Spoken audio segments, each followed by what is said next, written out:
Hello and welcome to Wrestling in Mom's Basement. This is the week of March 6th, I believe. Yes.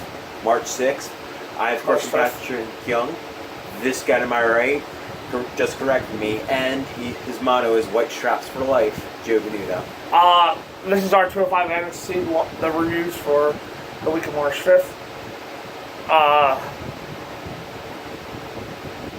Reviews are going to be reversed this week. Yes. So you get the... We're throwing topsy-turvy at you. So you'll get the botches and the show of the week in the Raw and SmackDown Live review videos and stuff.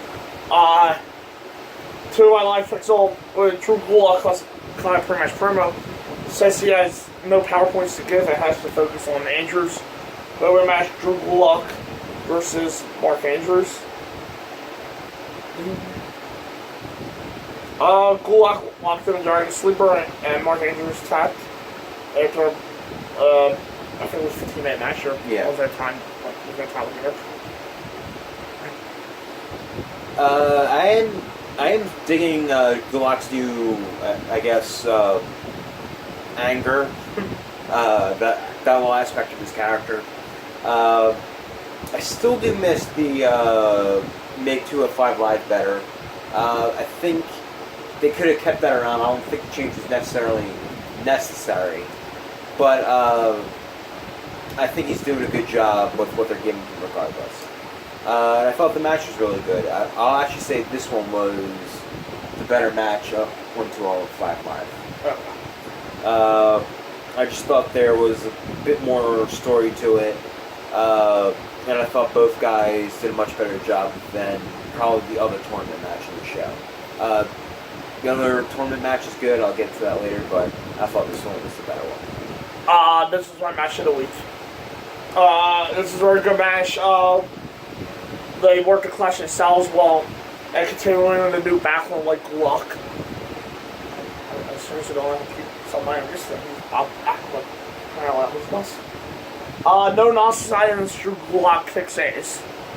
And Andrews was a fun baby face to play off for that. Drake Maverick beats with Tozawa and Tommy, and it'll be an tag team action tonight. Possible tease for the rumored 205 Live tag titles. Yeah, should be interesting to see what they do with those belts. Are you fine with that? Yeah, I'm fine with that idea. I'm fine with doing something new for the Cruiserweights, just to maybe add a second-tiered aspect to the tournament style they do. Now next, a women's tag team championship. A Cruiserweight women's tag team? No, a women's tag team championship. No, please don't.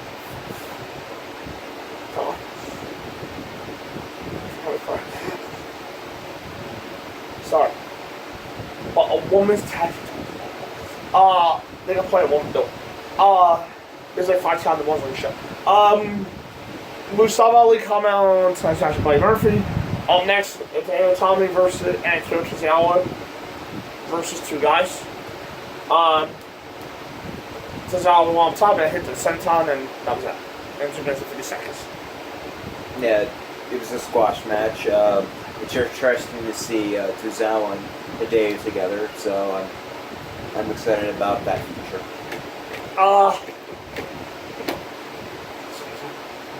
My foot was vicious. It's a weird thing to do live on this video. Yeah, well, my foot was vicious. It was a fine squash, the likely test run for the tag team forward. We get a Roger Shaw video package, followed by a promo by Cedric Alexander, both told about being close to WrestleMania and the championship.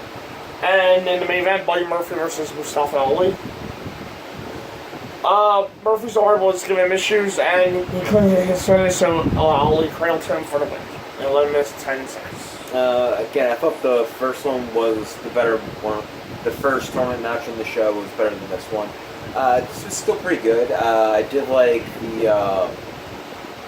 the working on Murphy's arm. Mm-hmm. I even like the spot with the 450 and landing on him. That actually looked pretty vicious. Yeah. And it was a pretty good match. I'll give it that. I just thought the other one was better. This was a good match. It worked differently than the previous match. And Ali showed a bit more aggressiveness. And it showed he's more than just high flyer. The Attack of the Arm Storm was on a continuum. I played perfectly to finish. For me, Murphy's made most of his chance. And considering he was doing all that NXT, I hope his promotion to 205 Live is a permanent one. Yeah. And we were staying in the final four. We saw Ali versus Drew Gulak and Roger Strong versus Cedric Alexander. So, who do you think the final match is?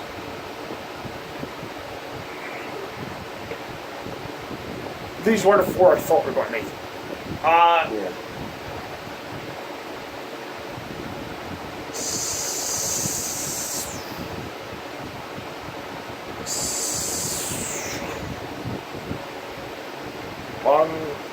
You go.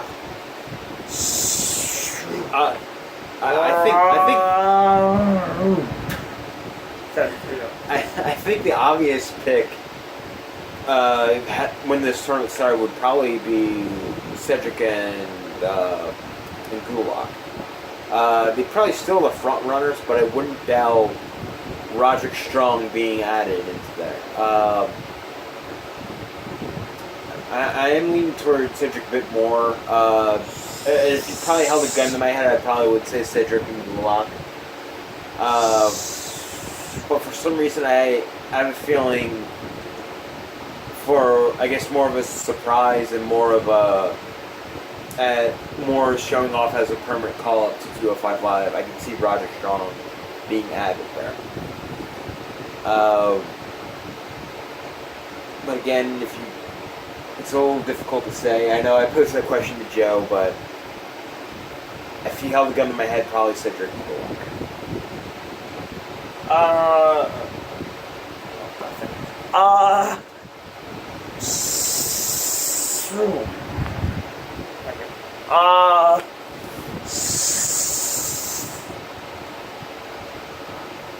I think Murphy's going to call up. I think he is called up. I don't know where he is yet.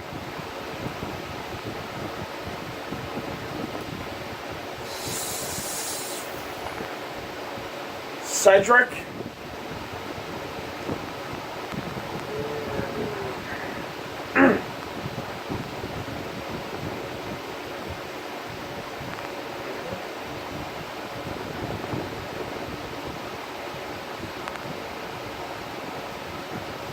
There's a lot of dead air right now.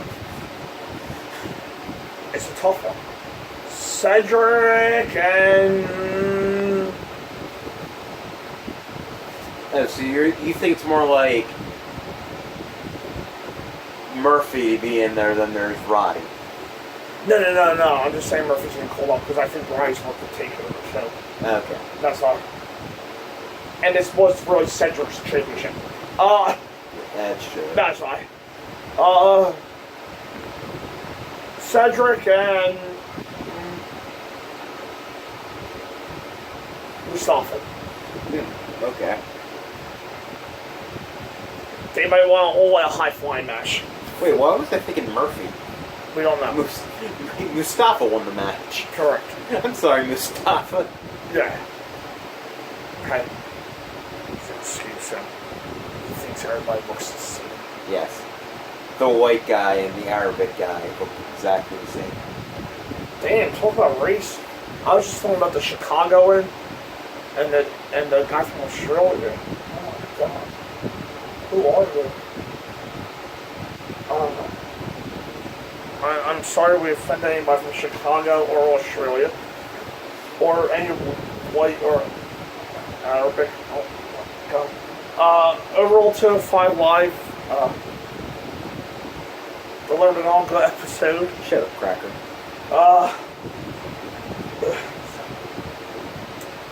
Our viewers in Alabama and Mississippi will be clear on that. Yeah.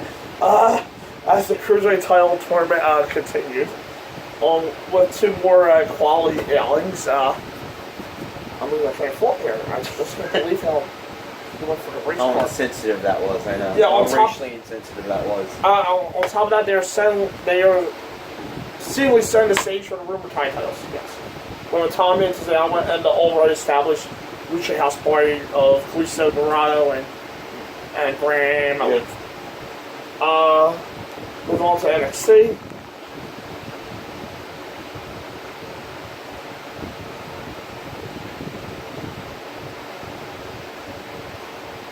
Up first, I want to see Dusty Rhodes tag team place match. The all over Japan versus TF61. Shane formed up powerbombed onto the ring apron from inside the ring, and Miller was left alone in the final chapter finished. Or for TF61 8 minutes and 5 seconds. Yeah, pretty good match. Probably done a little too soon in the tournament. Yes. This could easily have been the finals for the tournament, in fact. At least the semis, right? Because you might not want the finals to be seen. Yeah. I mean, no offense to Street Profits and Henry Shimmer, but they're still in a first round match. Yeah. But I thought this match was really good. Probably the match on the show. Yeah. Which I'm actually surprised to say. Yeah. Considering the main event, yeah. And I think that it's an interesting way to start off. Maybe one is getting called up since Team 6-1 lost, possibly to a 5 Lives tag team division. Yeah. I didn't think it was a 2 or 5 Live tag team division. Yeah, if you're wondering what's going on with Joe's face there's a random segment that came up on WWE Network right now with Bob Backlund and Bruno Sammartino. Do they have a show? I don't know. I don't think they do. Oh. Yeah, this is the match tonight for NXT. It was an overall good match. Single tournament with the Reign Warriors of Anderson. But it feels disappointing for TM61 to lose so soon, just take a return. Regal pulls out the Dusty Classic, and Pete Dunne Rise says the UK title will stay in the UK. Stroll Rise says Dunne was better man. Undisputed Rise and Cole mock Stroll, and Dunne says Cole hasn't won anything. Promo time Sandy, they plan to make chaos for the Dusty Classic. Up next, Bianca Belair versus Drew Renee. They alley finished Drew Renee in 57 seconds. Again, it's a squash match. We already know how impressive Bianca is. I wish they would now give her some of the feud with, though. Whoever that would be, I don't know. I'm gonna guess Lacey Evans would be the heel to equal Bianca's heel. Okay. Kyrie. Well, I don't think fans of the championship plays her. Yeah, it's true, yeah. Yeah. And it would make sense, but Bianca could go after Kyrie because she eliminated her in the Mae Young Classic. Right. Squash. Up next, since we're on topic of her, Lacey Evans. I love her southern accent. That's one of the real listen. It's kind of subtle. I think some parts of the promo. I thought it was right. She almost forgot to do the southern accent. Oh, she doesn't have a southern accent? No. Oh. She was very convinced, I thought. I thought there were some parts where it sounded like she forgot to do her southern accent. I thought I was taken back to the 1960s in the South. The way she was talking. I could picture her out on the lawn, cooking for the kids. It's a shame that she don't have this gimmick no more. Because I believe this is the last time she has it. Because I believe, from what my understanding, they're on a new gimmick on the house show circuit. Yeah. Diving more into her military background. Yeah. With her, formerly Gunner in TNA, Chad Leal, Wesley Blake, and Steve Colbert. Yeah. Yeah. So this is the end of the Southern Belle. The Misfits in action. She may be the in-ring worker in that group. She might be, yes. I'll let you know what Gunner has done. We've seen it. I remember Gunner having one good match with James Storm. One really good match with James Storm.